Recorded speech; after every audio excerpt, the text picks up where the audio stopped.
옆 사람과 같이 인사하겠습니다. 한 사람을 세웁시다. 이렇게 인사하겠습니다. 한 사람을 세웁시다. 한 사람을 세웁시다.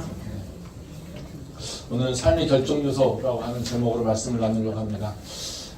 우리의 삶의 모습을 결정하는 것이 무엇일까요?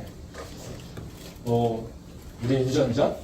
그래서 월드컵이 하는 거 보면 대륙마다 또 유럽 애들 이렇게 축구 잘하잖아요.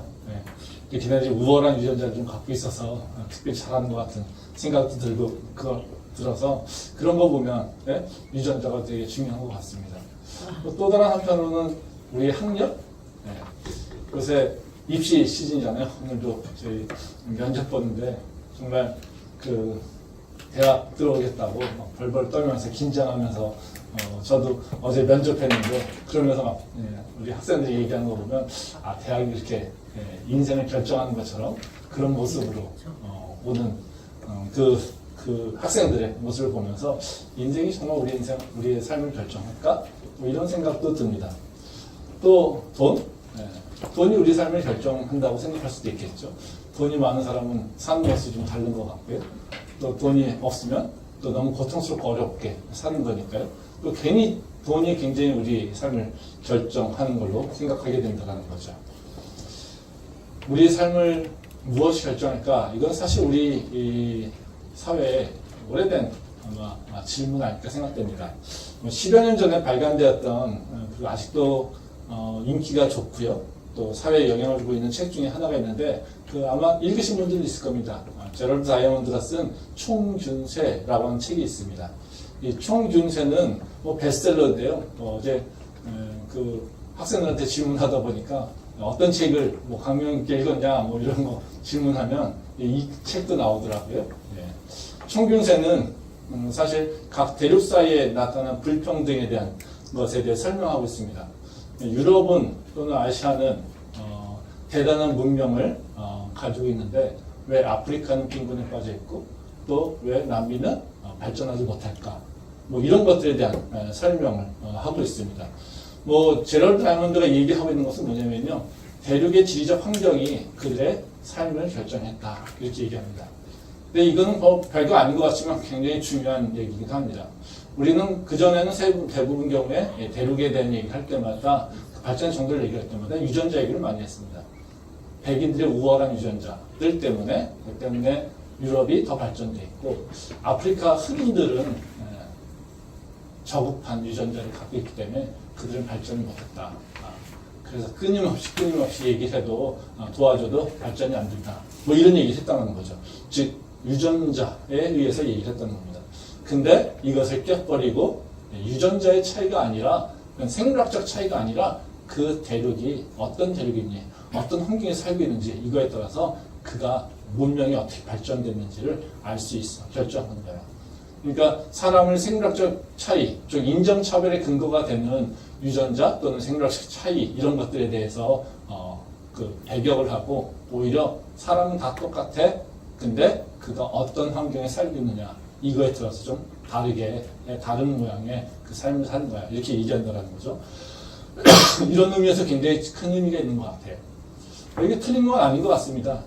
유전자로만 가지고 우리가 모든 걸 설명할 수 있는 건 아니니까요. 그리고 꼭 유럽이 대단한 문명을 먼저 갖고 있다? 이것도 아니잖아요. 그러면 항상 유럽이 오랫동안 항상 최고의 그 문명을 갖고 있는 지역이어야 되지만 사실은 문명이 발전된 거는 4대 문명 해봤자 메소포타미아라든가 황하라든가 이쪽이었잖아요. 그렇죠? 그러니까 이게 일리가 있는 것 같습니다.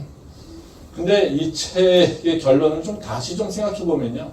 우리가 시당적으로 생각하면 그런 생각이 듭니다. 과연 우리의 삶이 환경에 따라 결정될까? 내가 살고 있는 나의 모습이 나의 환경 이거에 따라서 결정될까? 이게 맞는 것일까? 우리가 좀 잘 살고 또는 번영된 삶을 살고 또 우월한 더 좋은 환경으로 살게 되면 그것이 과연 우리가 갖고 있는 환경, 내가 갖고 있는 조건 이걸 따라서 지금 내 삶의 모습이 결정될 것인가? 이것을 절대로 부인할 수는 없습니다. 하지만 사실 이것은 절대적으로 옳다라고 얘기할 수도 없다는 것이죠. 왜? 환경을 넘어서 뭔가를 이룬 사람들도 많고요. 또 환경이 좋은 환경에도 그 사실은 그 삶의 환경, 삶의 모습들이 굉장히 안 좋은 사람들도 있기 때문에 그렇습니다. 오늘 말씀에 보면요, 솔로몬 왕이 누리고 있는 그 재산과 지혜가 어느 정도인지를 설명하고 있어요. 오늘 읽은 23절 말씀에는요, 솔로몬 왕이 가진 그 재산과 지혜가 그 어느 왕보다 크다고 얘기를 하고 있습니다. 그래서 27절을 보면요, 얘기하는 게 뭐냐면요, 솔로몬 왕이 예루살렘에서 은을 돌같이 여겼다고 했어요. 그러니까 은이 하도 많은 게 예루살렘 지역에서 그거를 돌같이 여겼다고 했습니다. 이제 그 정도로 예루살렘이 물질적으로 풍요함을 누리고 있었다는 거죠. 이 말씀을 통해서 보면요, 지혜가 있어요, 돈이 있어요. 그러면 이스라엘은 어떻게 돼야 됩니까? 세계를 다스리는 엄청난 나라로 변해가야 돼요. 더 성장해야 된다는 거예요. 근데 솔로몬 왕이 지혜를 갖고 있고 엄청난 부를 갖고 있는데 그 인생은 오히려 이때부터 실패와 추락하기 시작한다는 겁니다. 말씀 보겠습니다. 열왕기상 11장 14절 말씀입니다. 여호와께서 에돔 사람 하닷을 일으켜 솔로몬의 대적이 되게 하시니 그는 왕의 자손으로서 에돔에 거하였더라. 예, 또 11장 23절 말씀 보겠습니다. 하나님이 또 엘리아다의 아들 르손을 일으켜 솔로몬의 대적자가 되게 하시니 그는 그의 주인 소바 왕 하다데셀에게서 도망한 자라. 예, 이 말씀은 열왕기상 11장의 말씀인데요. 열왕기상 11장의 주요한 말씀은 뭐냐면요, 이제 솔로몬의 고통이 시작됐다는 거예요. 솔로몬의 삶에서 대적자가 일어나고 이제는 많은 자들이 반역하여서 이제는 이 솔로몬의 인생이 끝이 나버렸다, 이런 얘기입니다. 한번 생각해 보십시오. 10장에서는 솔로몬이 갖고 있는 지혜가 그 어느 나라의 왕보다 대단해. 그리고 솔로몬이 갖고 있는 재산은 너무나도 많아. 그래서 은을 돌같이 여기는 그런 나라를 만들어놨어. 그러면 11장에서 기대하는 건 뭡니까? 솔로몬의 나라가 더 확장되어서 이제는 어디까지 그 권세가 미쳤고 어느 나라까지 그것에 그의 권세가 미쳐서 누구를 복속시켰어. 이것이 우리가 기대하는 거예요. 근데 재밌는 건 뭐냐면요, 성경에서 얘기하는 거는 10장에서는요 솔로몬이 엄청난 걸 가지고 있어. 세상이 갖지 못한 걸 갖고 있어. 세상에 어느 나라 왕도 갖고 있는 것을 갖지 못한 것을 갖고 있어. 근데 그는 추락하고 있다는 거예요. 이제 그렇게 지혜가 많은데 반역자가 일어났고 그 돈도 많아서 그 경제가 융성한데 오히려 백성들은 오히려 솔로몬에게 반역하기 시작했고 주변의 왕들이 도전하여서 오히려 그는 더 고통을 당하기 시작했어. 완전히 뒤바뀐 모습을 얘기하고 있다는 거죠. 아주 좋은 환경, 부족함이 없는 것, 이렇게 최고의 환경을 갖고 있는데 솔로몬의 인생은 오히려 추락하고 있는 모습을 보여주고 있다는 겁니다. 이것이 어찌 보면 성경에서 우리에게 얘기하고 있는 것입니다. 우리의 삶은 사실 우리가 어떤 환경, 우리가 무엇을 갖고 있느냐, 이거에 따라서 결정되는 것이 아니에요. 세상에서는 그래, 너희가 어떤 조건에 있느냐, 그것이 너의 삶을 결정해, 이렇게 가르칠 수 있습니다. 근데 성경은 그렇게 얘기하고 있지 않습니다. 성경은요, 네가 갖고 있는 거, 네가 누리고 있는 거, 네가 지금 갖고 있는 어떤 환경들, 조건들, 이것이 너의 삶을 결정하지 않아. 너의 미래를 그것이 결정하지 않아. 오히려 너의 인생은 다른 것에 의해서 결정돼 라고 하는 것을 얘기하고 있다는 겁니다. 그래서 오늘 제가 나누려고 하는 말씀은요, 우리의 삶의 모습을 결정하는 것이 어떤 것인가, 성경은 무엇을 얘기하고 있나, 그리고 우리가 그 일을 통하여서 우리 삶의 형통함이 어떻게 이룰 수 있는가, 이 원리에 대해서 같이 한번 생각해 보려고 합니다. 첫 번째로 이제 우리의 삶의 모습을 결정하는 요소가 무엇일까? 성경이 얘기하고 있는 것은 무엇일까요? 다른 것이 아니라 우리의 환경이 아니라 우리의 영적 상태, 우리의 영성이 지금 어떤 모습을 갖고 있느냐에 따라서 우리의 삶의 모습이 결정된다라고 하는 것을 얘기하고 있습니다. 말씀 보겠습니다. 열왕기상 11장 9절부터 11절 말씀입니다. 솔로몬이 마음을 돌려 이스라엘의 하나님 여호와를 떠남으로 여호와께서 그에게 진노하시니라. 여호와께서 일찍이 2번이나 그에게 나타나시고 이 일에 대하여 명령하사 다른 신을 따르지 말라 하셨으나 그가 여호와의 명령을 지키지 않았으므로 여호와께서 솔로몬에게 말씀하시되 내게 이러한 일이 있었고 또 내가 내 언약과 내가 내게 명한 벽도를 지키지 아니하였으니 내가 반드시 이 나라를 내게서 빼앗아 내 신하에게 주리라. 이 말씀은 이제 솔로몬이 온갖 부와 지혜를 가졌는데도 불구하고 왜 고난과 실패의 길로 빠지게 됐는지를 보여주는 그 원인에 대한 얘기를 설명하고 있습니다. 9절 핵심적 말씀이죠. 솔로몬이 마음을 돌려 하나님을 떠났다. 이렇게 얘기하고 있어요. 그러면서 이제 솔로몬에게 하나님께서 더 이상 내가 너를 축복하지 않을 거야. 이제는 너가 갖고 있는 나라도 빼앗아서 내 신하에게, 즉 여로보암이죠. 여로보암에게 줄 거야. 이렇게 얘기한다는 거죠. 그래서 여로보암이 결국에는 북이스라엘을 세워서 이제는 나라가 두 가지로 쪼갠다는 거죠. 엄청난 부와 명예를 갖고 있었던 이 솔로몬의 왕국이 결국에는 두 개의 나라로 쪼개지는 그런 치욕을 당하게 된다는 것입니다. 그 시작은 뭐요? 솔로몬이 마음을 돌려 이스라엘의 하나님 여호와를 떠났다. 이렇게 얘기를 하고 있습니다. 이것을 보게 되면 뭡니까? 너가 갖고 있는 부와 명예 또는 그 재산, 지혜, 공부한 것, 학식 이런 것 이것이 너의 삶을 결정하는 게 아니라 네가 하나님과 어떤 관계를 갖고 있는지 이것이 너의 삶을 결정해. 이렇게 얘기를 하고 있다는 겁니다. 그래서 우리가 지금 하나님과 어떤 관계가 있는가 이것이 영성이겠죠. 우리가 어떻게 하나님과 좀 관계를 민감하게 가지고 있는가 이것에 따라서 우리의 모습이 결정된다는 겁니다.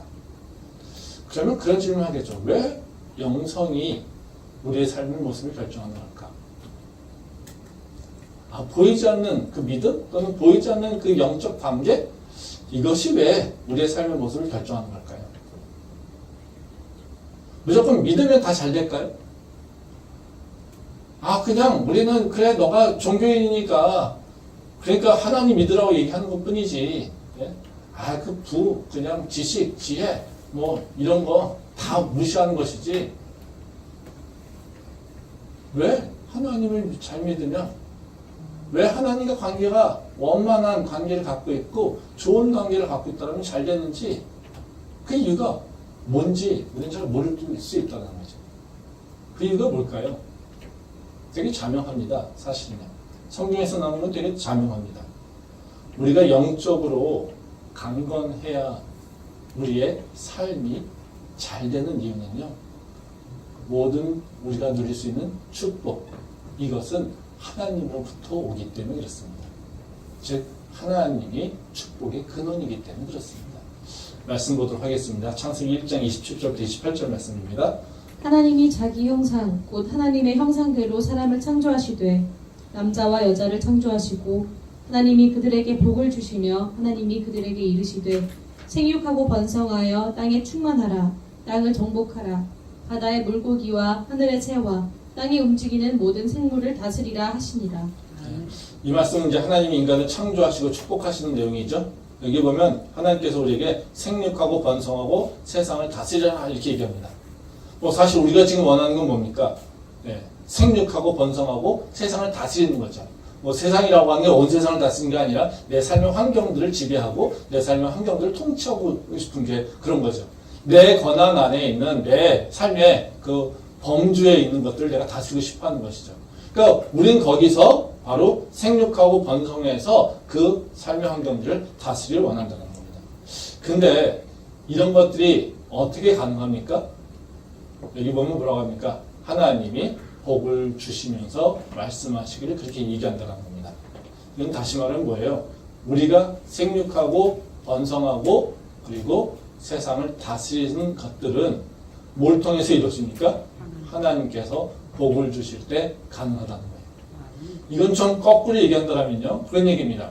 내가 지금 뭔가 삶이 잘 되고 내가 뭔가 내 환경을 지배할 수 있는 힘이 되고, 내가 삶이 어렵고 힘든 상황인데도 그 어렵고 힘든 조건들을 이겨낼 수 있는 바로 그 의지가 있고 그 능력이 있고 그거를 계속해서 추진해 나갈 수 있는 힘이 있다라면 그거는 어떻게 가능할까요? 내가 잘나서요?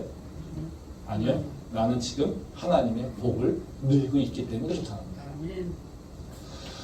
내가 지금 삶의 모습에서 그냥 결과론적이 아니라 바로 내가 뭔가 지금 생육하고 번성하고 세상을 다스리는 방향으로 계속해서 나갈 수 있는 거는 뭐예요? 하나님의 축복이 있어야지 가능하다는 거예요.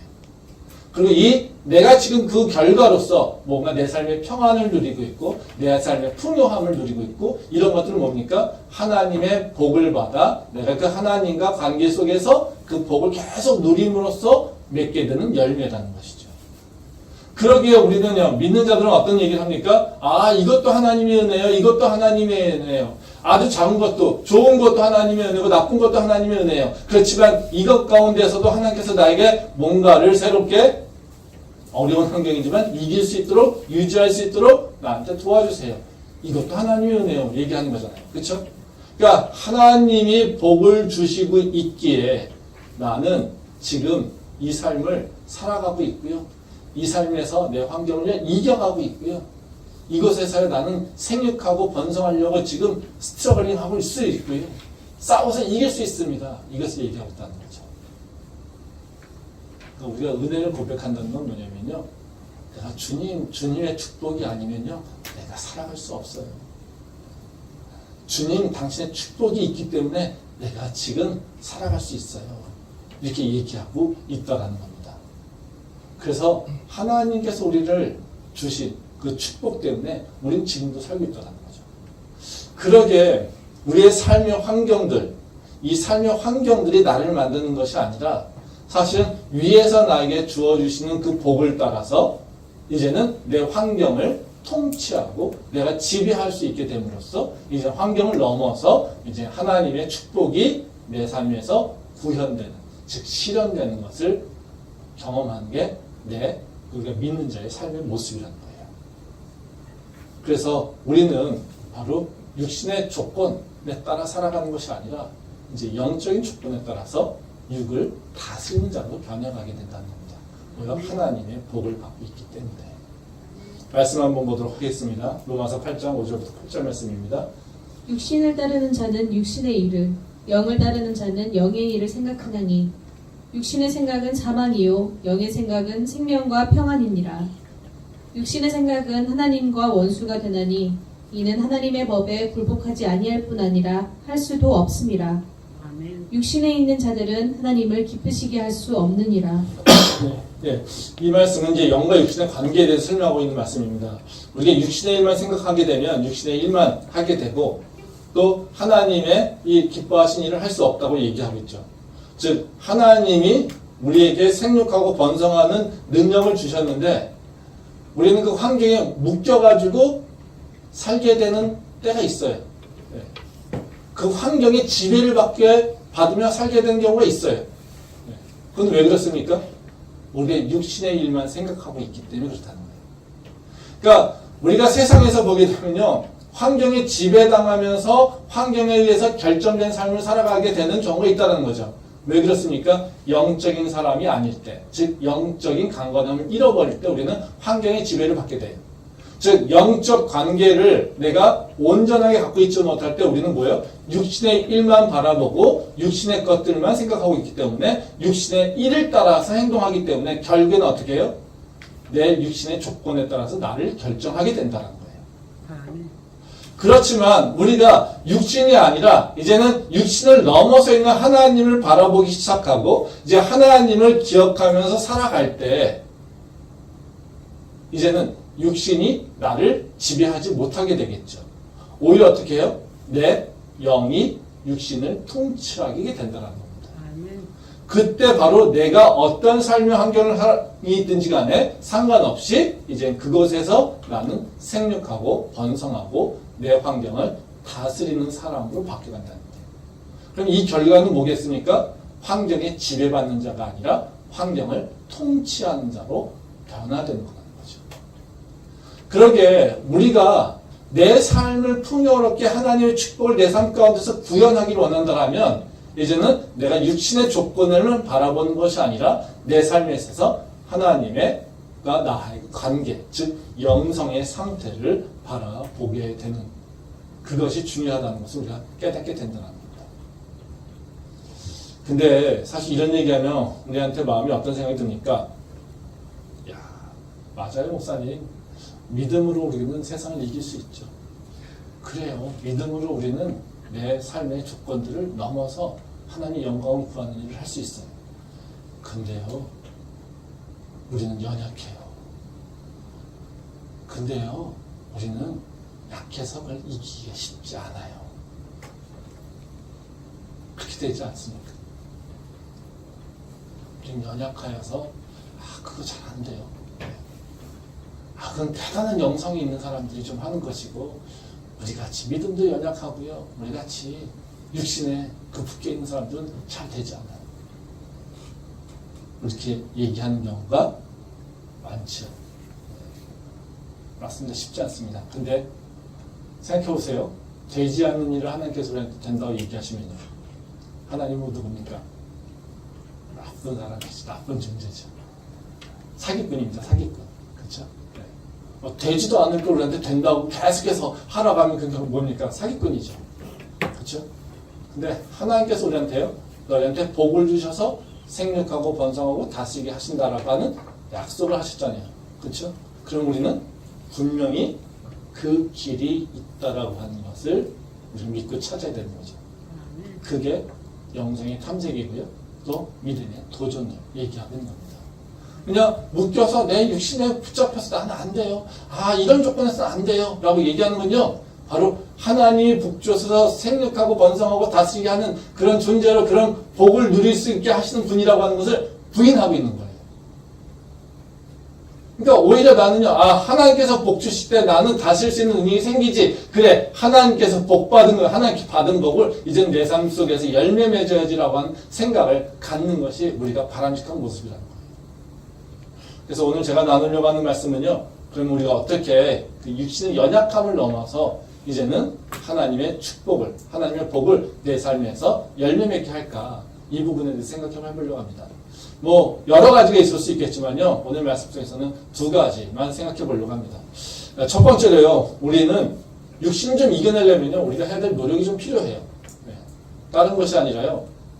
육신에 따르지 않으려면 편안함에 대해서 새로운 가치를 새롭게 좀 가치부여를 해야 돼요. 즉, 우리가 육신에 붙잡히는 그 과정이 어떤 거냐면요. 편안함, 안락함. 이것만 추구하게 됩니다. 그래서 우리가 육신을 이기려면요. 편안함과 안락함의 그 가치를 좀 죽이고요. 오히려 어떻게 해요? 예수 그리스도와 함께 고난을 당해볼게요. 고난의 길을 가볼게요. 라고 하는 믿음의 도전이 있어야 된다는 거예요. 말씀 보겠습니다. 로마서 8장 12절부터 13절 말씀입니다. 그러므로 형제들아 우리가 빚진 자로 돼 육신에게 져서 육신대로 살 것이 아니니라. 너희가 육신대로 살면 반드시 죽을 것이로되 영으로서 몸의 행실을 죽이면 살리니. 한 절 더 보겠습니다. 8장 16절에서 17절입니다.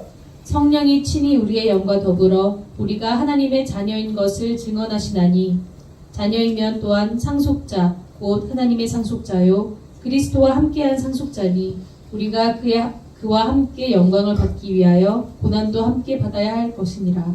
이게 3주 전에 아마 이정 목사님이 설교하신, 제가 아플 때 설교하신 본문이에요. 제가 아플 때 습관적으로 이번 주 뭐 설교하지? 이런 생각하면서 아플 때도 좀 묵상한 부분이 있었는데, 사실 그게 이정 목사님하고 설교 제목이, 설교 주제가 비슷하더라고요. 그때 제가 아프면서 묵상했었던 얘기가 지지난주에 했었던 고린도전서 말씀하고 로마서 8장 말씀을 생각했어요. 우리 교회는 영적인 교회, 또 우리의 삶에 변화가 일어나려면 우리의 영성이 바뀌어야 되는데라고 하는 생각으로 이제 영성에 대한 또 영적인 가치 이런 것들에 대한 생각을 하고 있는데 우리 이재 목사님도 바로 그 설교를 하고 이렇게 하셨더라고요. 그래서 그 설교를 들으면서 하나님께서 우리 교회 원하는 것이 바로 이런 거구나라고 하는 것을 확신을 좀 가졌습니다. 그래서 지난번에는 제가 고린도전서의 말씀을 가지고 얘기했고요. 오늘은 이 말씀을 다시 한번 같이 묵상을 해보려고 오늘 이 본문 말씀을 제가 인용을 했습니다. 이 말씀은 이제 사도 바울이 육신이 아니라 영을 따라가는 사람들이 어떤 일을 해야 되는지 이걸 설명하고 있어요. 하나님은 우리가 육신의 연약함으로 인해서 율법으로 하나님의 뜻을 행하지 못한다는 것을 알고 계세요. 하나님은 우리한테 우리가 너 그래 네가 육신의 장막을 가지고 있지? 그래 너 연약해. 너 다 못해. 너 내 말씀 다 이룰 수 없어. 내 축복을 다 네가 이루기 쉽지 않아. 그걸 알고 계세요. 그래서 어떻게 하십니까? 이제는 율법으로 우리를 통치하고 다스리는 것이 아니라요. 우리에게 성령님을 보내주셔서 우리의 연약함을 이제는 성령께서 돌보게 하시고 그걸 통해서 우리가 이겨나갈 수 있도록 그렇게 하신다는 거예요. 이게 바로 하나님께서 하신 거예요. 그러면 그 성령을 보내시기 전에 바로 성령의 역사하심을 알기 위해서 우리한테 먼저 행하시는 건 뭐냐면요. 우리 육신 가운데 있는 죄, 즉 성령님과 함께 하기 위해서는 우리가 거룩해야 되죠.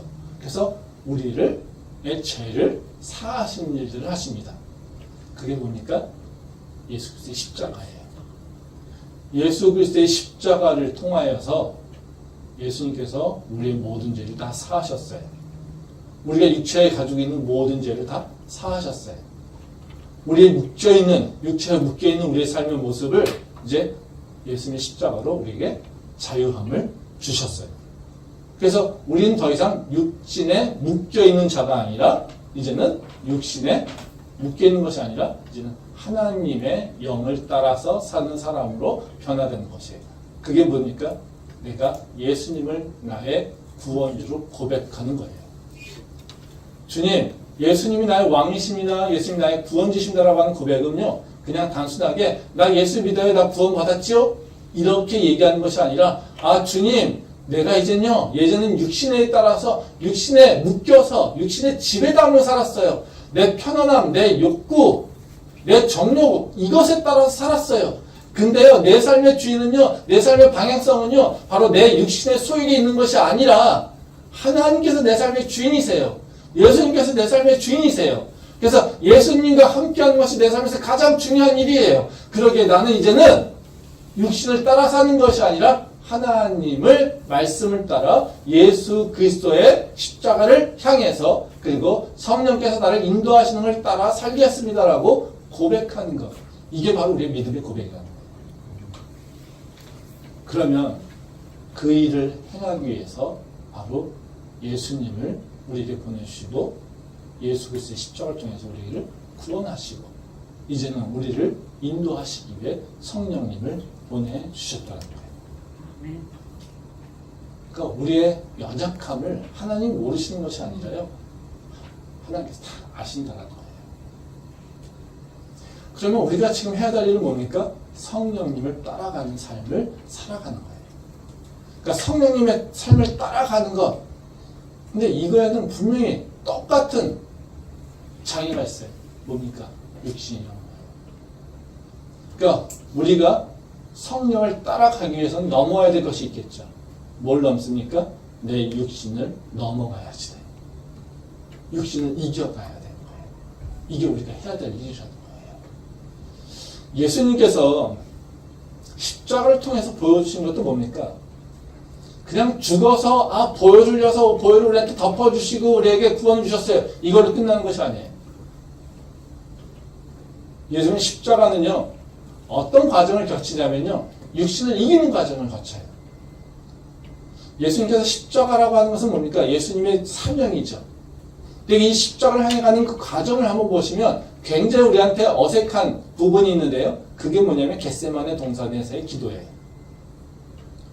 예수님은 십자가를 위해서 우리를 위해서 죽으시려고 오셨어요. 근데 예수님이 그 십자가를 앞에 두고 고민하세요. 아, 이 잔을 내가 피할 수 있다면 피하게 해주세요 라고 하는 그런 기도를 하세요. 뭐 이상한 얘기죠. 그것 때문에 오셨는데 결국에는 그 임무를 내가 안 할 수 있는 방법이 있을까요? 이렇게 기도하시는 거예요. 근데 이 기도를 왜 하셨을까라는 겁니다. 네? 뭡니까? 십자가라고 하는 것은요, 그냥 우리를 구원하는 것뿐만 아니라 그 십자가를 통해서 이루어지고 있는 것이 무엇인지를 보여주고 있는 거예요. 예수님이 지금 고통당하고 또는 예수님이 이기는 게 뭡니까? 우리 입체의 고통이에요. 예수님이 지금 십자가를 짊어져야 되는데 가장 두렵고는 육신의 옷을 입고 있기에 예수님이 당해야 될 고통이 두려우신 거죠. 그래서 뭐 하십니까? 겟세마네 동산에서 기도하는 거예요. 겟세마네 동산에서 기도하는 것의 특징이 뭡니까? 재밌는 건 뭐냐면요, 땀이 핏방울 되듯이 떨어졌다고 얘기하세요.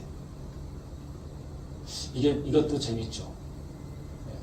땀이 왜 핏방울이 됐을까? 땀이 왜 핏방울이 됐다라고 성경은 표현을 할까?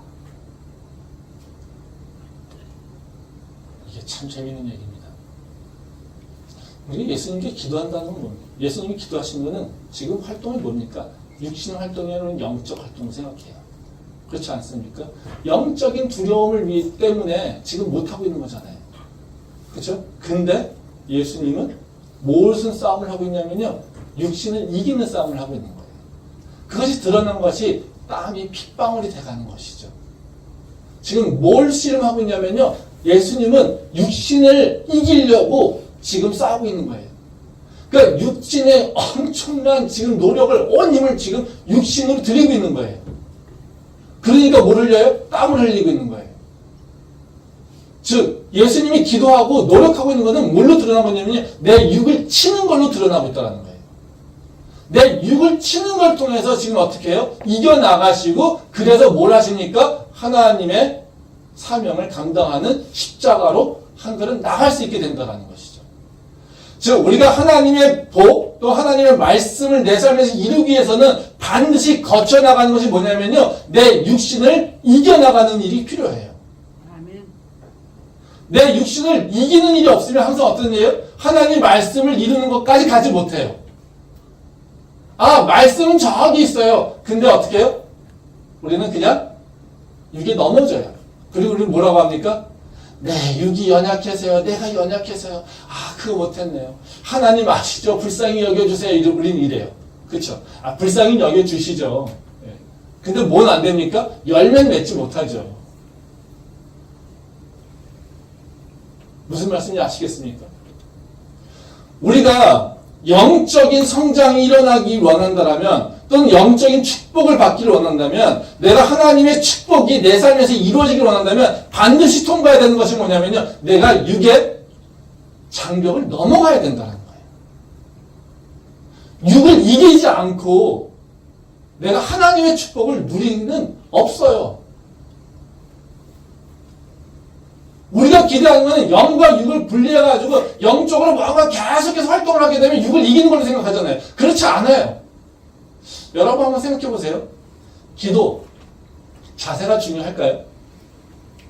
저희도 되게 오랫동안 고민했었어요. 기도하는데, 기도는 분명히 영적 활동이죠. 입으로 하면 되고 생각으로 하면 되잖아요. 그렇죠?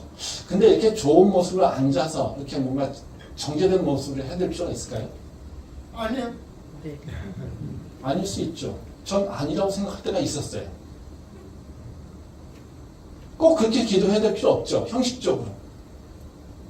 뭐만 하면 됩니까? 영적으로는 집중하면 돼요. 그 자세나 이런 거 필요 없어요. 아, 시간을 꼭 막 정해가지고 할 필요 있을까요? 아, 그게 형식적이죠. 아무 쓸모없는 얘기지 않습니까? 우리는 뭐 하고 있어요? 영적 활동을 하고 있는 거잖아요. 무슨 시간의 구애를 받아요? 무슨 형식의 구애를 받아요? 무슨 앉아있는 자세 뭐가 중요해요? 하나도 안 중요하죠. 왜요? 우리는 지금요 뭘 하고 있습니까? 영적인 활동을 하고 있잖아요. 육체랑 상관이 없는 거잖아요. 이런 생각을 하면 기도를 못합니다. 기도가 죽습니다. 왜요? 육신을 이겨내지 못하기 때문이에요. 우리가 기도를 해보면, 해보신 분은 알겠지만, 기도를 깊숙이 들어가려고 하면 항상 뭘 통과해야 됩니까? 내 육을 통과해야 돼요. 내 육을 다스리지 않고 내가 영적으로 깊이 들어갈 수 없어요. 그래서 우리 영적 활동이라고 하는 것은요, 영과 육을 분리해서 하는 건 이건 이단이에요. 내가 기도해야겠다라고 하면 뭐부터 해야 됩니까? 내 육신부터 붙잡고 있어야 돼요. 내 육을 붙잡고 내 육을 통치하고요. 거기서 넘어서 기도를 해야지 이것이 하나님 앞에 들어가는 것이지, 내 육에 상관없이 육은 그냥 자유롭게 놔두고 내 편한 대로 기도해. 나는 생각이 있어. 나 하나님 항상 기억하고 있어. 내가 항상 하나님께 찬양하고 있고 내 마음속으로 항상 기도하고 있어. 걸어가면서 기도하고, 운전하면서 기도하고, 이렇게 아무렇게나 그냥 내가 좀 편한 대로 기도하면 돼. 이거는 우리가 영과 육을 완전히 분리시키는 그런 이단적인 사고라는 거죠. 걸어가면서 기도할 수 있어요. 근데 그건 보조적 수단이에요. 운전하면서 기도할 수 있어요? 저도 그렇게 합니다. 근데 그건 보조적 수단이에요. 일을 하면서 뭔가 마음속으로 기도한다? 그것도 보조적 수단이에요. 그거는요, 다시 말하면 조금 쉽게 표현하면요, 주식이 아니에요. 그냥 간식이고요. 그냥 메인 호흡이 아니라요. 어쩌다가 조금씩 나를 돕기 위한 방법이라는 거죠. 기도라는 것도요, 분명하게 뭘 해야 되냐면요, 내 육을 다스리는 모습이 있어야 돼요. 근데 기도를 왜 못합니까, 사실은요? 똑같지 않습니까? 육신의 편안함을 찾다가 우리 기도 못하지 않습니까? 기도가 무너지는 이유가 뭡니까? 우리가 믿음이 없어서요? 기도해야 된다라고 하는 걸 모르는 사람이 있습니까? 기도의 중요성을 모르는 사람이 있습니까? 없잖아요. 근데 왜 못하죠? 육신이 무너지기 때문이잖아요. 우리는 편안함을 찾고 있고, 우리는 안락함을 찾고 있고, 육을 통치하고 다스리는 것이 아니라 그냥 육은 육대로 놔두고 영은 영대로 다스리려고 하는 모습이 때문에 그렇잖아요. 신앙생활은요, 우리 믿음은요, 영과 육이 분리되어 있지 않습니다. 성과 속이 구분되어 있지 않은 것처럼 우리가 세상에 나가서 우리는 세상의 일, 교회의 일로 구분하는 건 너무나도 삼류 같은 생각이잖아요. 그렇지 않습니까? 여러분 다 알고 있지 않습니까? 교회와 세상의 일들을 구분하여서 교회의 일은 다 거룩한 일로 성스러운 일이고 세상의 일들은 그냥 세상적인 일이고, 이거는 오래전에 아무것도 몰라서 무식해서 하는 얘기라고 하는 것을 우리가 얘기하고 다 배워서 알고 있지 않습니까? 성경을 조금 알고 있고 성숙한 사람이라면 뭐라고 합니까? 세상의 일도 거룩한 거예요. 세상에서 청지기로 살아야지. 이거 다 알고 있지 않습니까? 근데 우리는 기도는요, 몸 따로 영 따로 해도 된다고 생각해요. 그렇지 않아요. 우리의 신앙은요, 항상 언제나 육을 쳐서 육을 넘어가야 영적으로 들어갈 수 있어요. 그게 우리가 해야 될 일이에요. 우리가 우리에게 성령을 보내주신 것도 우리의 육신이 연약하기 때문에 그 육신을 이길 수 있도록 힘주시려고 우리한테 보내주신 거예요. 그러면 성령과 함께 가려면 성령이 우리에게 육신을 넘을 수 있도록 힘을 주시는 것을, 우리는 그것을 따라서 육을 넘어가야 되는 일들을 작업해야지 바로 우리가 하나님의 영과 연합할 수 있다는 거예요. 우리가 내 삶의 환경을 이겨내려면요, 내 육신부터 쳐서 하나님께 나아갈 수 있는 영적 상태를 가져야 된다는 겁니다. 이게 우리가 해야 될 일이라는 거예요. 그럼 이걸로 충분할까요? 그렇지 않습니다. 우리가 육체를 입고 있지만 육신을 따르지 않으려면요, 해야 될 일도 있어요. 이 두 번째입니다. 영적인 민감함을 좀 가지려고 노력해야 돼요. 내가 그냥 살아가는 것이 아니라 내가 영적으로 감각이 살아있는 사람으로 살려고 노력해야 돼요.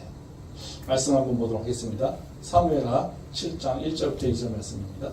여호와께서 주위의 모든 원수를 무찌르사 왕으로 궁에 평안히 살게 하신 때에 왕이 선지자 나단에게 이르되 볼지어다 나는 백향목 궁에 살거늘 하나님의 궤는 휘장 가운데에 있도다. 예, 말씀 한번 더 보도록 하겠습니다. 사무엘하 11장 2절부터 4절 말씀입니다. 저녁 때에 다윗이 그의 침상에서 일어나 왕궁 옥상에서 거닐다가 그곳에서 보니 한 여인이 목욕을 하는데 심히 아름다워 보이는지라. 다윗이 사람을 보내 그 여인을 알아보게 하였더니 그가 아뢰되 그는 엘리암의 딸이요 햇사람 우리아의 아내 바세바가 아니니이까 하니 다윗이 전령을 보내어 그 여자를 자기에게로 데려오게 하고 그 여자가 그 부정함을 깨끗하게 하였으므로 더불어 동침함에 그 여자가 자기 집으로 돌아가니라. 예. 이 두 말씀은 다윗 왕의 삶의 모습입니다. 근데 이 두 말씀에 좀 공통점과 차이점이 있는데요. 이 공통점은 뭐냐면요, 다윗이 시간이 있을 때, 좀 여유가 있을 때 일어나는 상황이에요. 근데 이 두 개의 삶에서 이제는 다윗의 삶의 미래가 결정이 돼요. 여기 보면 7장에서도 보면 궁에서 평안히 지낼 때 이렇게 생각하고 있고요. 11장에서도 저녁에 산책을 하는 때 뭐 이렇게 된다는 거죠. 좀 뭔가 육체로서는 여유가 있을 때라는 거죠. 육체에 대해서 장애가 있는 건 아닙니다. 예? 뭐 그래서 그런 상황 가운데 뭔가 일어나는 일들이에요. 근데 두 상황의 결론이 좀 달라요. 하나는요, 다윗이 이제 축복으로 약속을 받게 되는 삶이 됐고요. 또 다른 하나는요, 이제 하나님의 징벌을 받아서 고통과 고난 삶으로 빠져가는 모습이에요. 근데 이 7장과 8장의 차이는 뭐냐면요, 바로 다윗이 어떤 생각을 갖고 있느냐에 따라 다르다는 거예요. 여기 보면 사무엘하 7장 말씀은 그겁니다. 아, 내가 이제 평안해졌어. 근데 내가 이렇게 좋은 궁에 앉아있는데 하나님 생각하니 내가 부끄럽네. 하나님의 법궤는 정말로 누추한 곳에 있어. 아, 하나님의 전을 지어야지. 즉 그의 평안할 때 그 뭘 생각하고 있습니까? 하나님을 생각하고 있는 거예요. 즉 육체의 편안함에 머물러 있는 것이 아니라요, 그 육체의 편안함 가운데 나는 하나님을 향해 무엇을 해야 될까라고 하는 도전의 마음이 있는 거죠. 안주하고 있는 게 아닙니다. 근데 사무엘하 11장 이 말씀은 뭐냐면요, 편안해요? 근데 그 편안함이 육체의 정력으로 옮겨갑니다. 그래서 좀 편안하고 이제 장군들을 키워서 장군들이 다 군대에 나가면 돼요. 아, 그 장군들이 잘 싸워서 승리할 거예요. 아, 산책하고 있습니다. 그때 여인을 바라봅니다. 그래서 불과 같은 욕정이 생겼어요. 그리고 다윗의 행동은요, 계속 바세바에 꽂힙니다. 그래서 사무엘하에서는 계속해서 바세바를 얻기 위해서 자기가 수단과 방법을 생각하지 않고 그 남편 우리아를 죽이는 일까지 하게 되면서 권모술수를 쓰죠. 그리고 나서 이제 바세바를 취해요. 근데 그 결론이 어떻습니까? 완전히 다르죠? 바세바를 취하면서 하나님한테 엄청 혼이 납니다. 징벌을 받죠. 아들도 죽고요. 그리고 이걸로 인해서 나중에 자신의 고난을 당하게 됩니다. 압살롬에게 쫓기고요. 근데 다윗이 궁에 앉아서 하나님을 생각하고 있을 때 뭐죠? 다윗은 그 자리에 머물러서 있는 모습으로 정체되어 있는 모습이 아니라 하나님에게 새로운 약속을 받고 번영으로 나갑니다. 말씀 한번 보도록 하겠습니다. 마지막 말씀입니다. 사무엘하 7장 8절과 9절 말씀입니다. 그러므로 이제 내 종 다윗에게 이와 같이 말하라. 만군의 여호와께서 이와 같이 말씀하시기를 내가 너를 목장 곧 양을 따르는 데에서 데려다가 내 백성 이스라엘의 주권자로 삼고 네가 가는 모든 곳에서 내가 너와 함께 있어 내 모든 원수를 내 앞에서 멸하였은즉 땅에서 위대한 자들의 이름같이 내 이름을 위대하게 만들어주리라. 이 말씀은 이제 성전을 지켰다는 다윗의 생각에 대해서 하나님이 어떻게 말씀하시는 겁니다. 그랬더니 좋다, 너가 성전 지어주면 좋지, 이렇게 얘기하지 않으세요. 하나님은. 네, 뭐라고 하냐면 내가 언제 너한테 성전 지어달라고 그랬어? 내가 있을 곳이 없는 줄 알아? 이러면서 성전 짓는 걸 거부하세요. 네. 그런데 거부하시는데 뭐라고 하시냐면요, 이렇게 축복하세요. 지금 뭐라고 축복하십니까? 나 전 필요 없는데 이제는 내가 너를 내 이스라엘 백성의 주권자로 삼고 네가 가는 곳마다 내가 너와 함께 있을 거예요. 내 모든 원수를 내 앞에서 멸할 것이고 내 이름을 위대하게 만들어줄 거예요. 이뿐만 아니라 그 자손 후손에 대까지 약속까지 바로 사무엘하는 얘기하고 있어요. 어찌 보면 솔로몬이 고통을 당한 그 죄를 졌지만 그 모든 나라를 뺏기지 않은 것은 바로 이 다윗 때문에 그렇습니다. 이 약속 때문에 그렇습니다. 영적 민감함이라고 하는 건 다른 것이 아닙니다. 내 육체의 조건에 따라서 살아가는 게 아니라요. 내 육체의 모습만 생각하고 있는 것이 아니라요. 이제는 내가 하나님을 어느 상황 가운데서는 생각하는 거예요. 그때 우리에게 민감함이 들어와요. 내 삶 가운데 육체를 통해서 이제는 뭘 보기 시작하는 거냐면요. 하나님의 관계를 보는 거예요.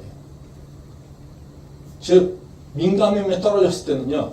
내 육체의 조건에 따라 가죠. 즉 평안함이 있으면 그 평안함을, 즐거움이 있으면 그 즐거움을 더하려고, 내가 원하는 욕구를 채워가는 삶이었다면 그 욕구를 채워가는 삶이 더 많도록 하려고 살아요. 이건 뭡니까? 육체에 묶여있는 거예요. 근데 내 육신이 평안하지만 그 중심이 어디예요? 하나님에게 있어서 하나님과 어떤 관계가 있는가? 하나님에게 내가 무엇을 해야 될 것인가? 하나님이 나한테 무엇을 원하실까? 하나님에 대한 계속된 교통이죠. 이런 걸 할 때 항상 기도하고 걸으면서 기도하고 운전하면서 기도하고 이런 겁니다. 계속해서 하나님을 기억하는 거예요. 그러면 어떻게 해요? 내가 하나님이 가지고 있는 생각과 하나님께서 원하시는 것들을 깨닫게 되고 새로운 도전을 향해 나간다는 거예요. 그러면 하나님께서 우리가 무조건 생각만 한다고 다 원하십니까? 그렇지 않으세요. 우리가 해야 될 것, 하지 말아야 될 것. 근데 하나님께서는 우리가 무엇을 원하느냐 이것을 중요하게 여기지 않아요. 그건 하나님께서 결정하시는 거죠. 내가 원한다고 하나님께서 다 받습니까? 그렇지 않아요. 지금 다윗이 성전 짓겠다도 무슨 성전이야? 성전 짓게 하지 못하십니다. 못하게 하십니다. 그렇지만요, 하나님은요, 뭘 보십니까? 네가 뭘 하느냐가 아니라 네가 나를 생각하고 있지 라고 하는 것을 지금 중요하게 읽고 있다는 거예요. 네가 평안한 궁에서 편안함을 누릴 수 있었는데 그 편안함에 빠져있지 않고 나를 기억하고 나를 생각하는구나. 이거에 하나님은 감동하신다는 거예요. 그래서 하나님께서 이스라엘을, 다윗을 축복하신다는 겁니다. 우리가 사실 어렵고 힘든 삶을 살고 있지 않습니까? 어렵고 힘든 삶을 살아갈 때 우리는 자꾸 사실 뭐에 초점이 맞춰 있습니까? 내 환경을 어떻게 하면 바꿀까? 내 환경을 어떻게 하면 좀 더 좋은 조건을 만들까? 이 환경의 조건을 막 바꾸려고 노력을 해요. 그래서 그 부족한 것을 채워가는 것에 초점을 맞춰요. 근데 이것은 뭡니까? 육에 매여지는 거예요. 육에 묶인 모습이라는 거예요. 내 인생의, 내 삶의 모습은요, 내가 좋은 조건을 만드는 걸 통해서 결정되지 않아요. 내가 지금 어떤 조건이냐가 아니라 나랑 하나님하고 어떤 관계가 있느냐에 따라 결정되는 거예요. 그리고 나와 하나님의 관계 속에서 이 상황에서 내가 하나님 무슨 일을 해야 되죠? 라고 하는 걸 물어보는 거예요. 그냥 단순하게 내 불편함이 있어요. 내 환경이 부족해요. 이것이 하나님 나를 힘들게 해요. 이것을 해결해 주세요. 라고 하는 것이 아니라 하나님 이 상황 가운데 내가 뭘 해야 됩니까? 하나님 이 상황 가운데 하나님께서 기대하신 게 무엇입니까? 하나님과 나하고 관계를 통해서 이 환경을 어떻게 만들어갈 건지를 먼저 결정해야 된다는 거예요. 그리고 그 다음에 해야 될 일은 뭐냐면요. 내 이 환경을 하나님과의 관계를 원만하게 위해서 이 환경을 다스리고 통치할 수 있는 방향으로 나가야 된다는 거죠. 때로는 뭐가 보이지 할 때는 기도를 함으로써 이제는 도전해 나가는 거예요. 때로는요, 세상하고 열심히 싸우는 거예요. 어찌 보면 예수님께서 바로 그 십자가 달리신 것처럼 내 육신을 완전히 포기하면서까지도 그 하나님의 영광을 드러내기 위해서 나의 모든 것을 내어놓을 마음까지도 있어야 된다는 거예요. 그러면 내 환경이 더 열악해지고 나빠지고 하는 것이 아니라 오히려 그 아무것도 없는 환경 가운데 하나님의 기적이 일어나게 된다는 거예요. 아멘. 그게 우리의 믿음입니다. 그게 바로 영적인 사람이라고 저는 믿습니다. 저는 우리가 그 모습으로 사는 것이 가장 지혜로운 삶이라고 생각합니다. 아멘. 내가 환경 탓하지 말고 이제는 하나님과 나하고의 관계를 다시 한번 볼 수 있는 눈이 있기를 원합니다. 아멘. 그 눈이 우리의 삶을 새로운 길로 인도할 것이라고 저는 믿습니다. 아멘. 그것을 믿고 성령님을 간구하며 사는 우리의 삶 될 수 있기를 소망합니다. 아멘. 기도하겠습니다.